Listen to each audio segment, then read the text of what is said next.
Bonjour et bienvenue dans cette nouvelle vidéo de AVI Center. Aujourd'hui avec vous, on va parler du refus de visa pour le motif 2. Alors il y a une vidéo dans laquelle nous sommes revenus sur les 7 motifs de refus de visa.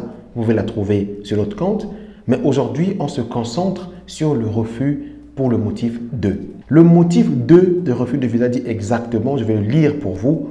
Vous n'avez pas fourni la preuve que vous disposez des ressources suffisantes pour couvrir les frais de toute nature durant le séjour en France, ou vous n'êtes pas en mesure d'acquérir légalement ces fonds-là.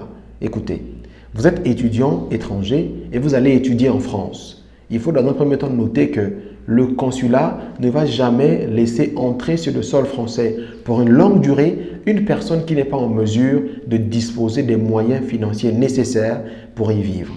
En tant qu'étudiant étranger, vous n'aurez pas le droit de travailler. Vous allez en France pour étudier. Après votre première année, selon le niveau, vous pouvez avoir une alternance, un stage payant et j'en passe. Mais pendant votre première année d'études en France, vous devez d'abord aller étudier, vous familiariser avec le milieu, avec l'environnement, apprendre à vous adapter.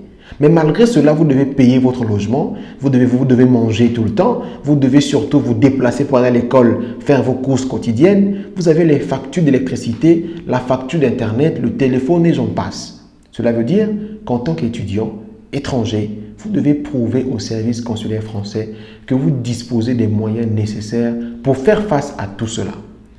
Déjà, ce motif vient lorsque vous n'avez pas cette preuve.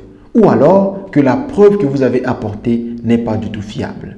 Si vous faites votre caution bancaire, votre garantie à travers le compte de votre parent, il se peut que le parent perde la vie, il se peut que le parent se retrouve sans emploi, il se peut que l'entreprise fasse une faillite et donc de plus en plus, les prises en charge des parents ne sont plus acceptées facilement. Vous devez disposer d'un compte qui porte votre nom et sur ce compte, déposer la somme minimale de 7 380 €, soit 615 € x 12. Ce qui garantit au service consulaire français que vous avez les moyens nécessaires pour vivre un an. Mais vous devez le faire avec une banque qui est fiable ou passer par AVI Center pour vous simplifier la vie. Avec AVI Center, vous avez votre caution bancaire en seulement 24 heures. C'est un gain de temps.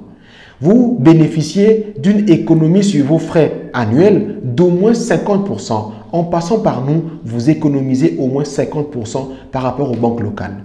Nous vous garantissons en retour des virements pendant une année de manière régulière et très stable. Vous n'aurez pas à passer un appel, envoyer un mail ou faire une demande. Dès que vous faites votre caution chez nous, arrivez en France, on vous garantit une régularité de virement pendant un an.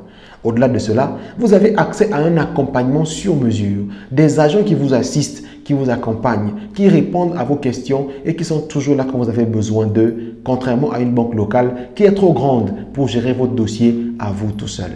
Vous êtes étudiant, vous partez étudier en France, faites attention au refus de visa pour motif 2. Choisissez AVI Center pour disposer d'une AVI qui est fiable, une AVI qui est sécurisée, une AVI qui vous permet d'économiser de l'argent sur un temps annuel. Avec nous, vous touchez votre avenir du bout du doigt et votre projet d'études en France, vous le vivez en toute sérénité. La prochaine vidéo sera aussi intéressante. Je vous prie donc de vous abonner maintenant et de liker celle-ci. Partagez-la avec vos amis, ceux qui sont en procédure Campus France et assurez-vous qu'ils ne puissent pas commettre d'erreurs pour risquer un refus de visa. En attendant, on se dit à très bientôt.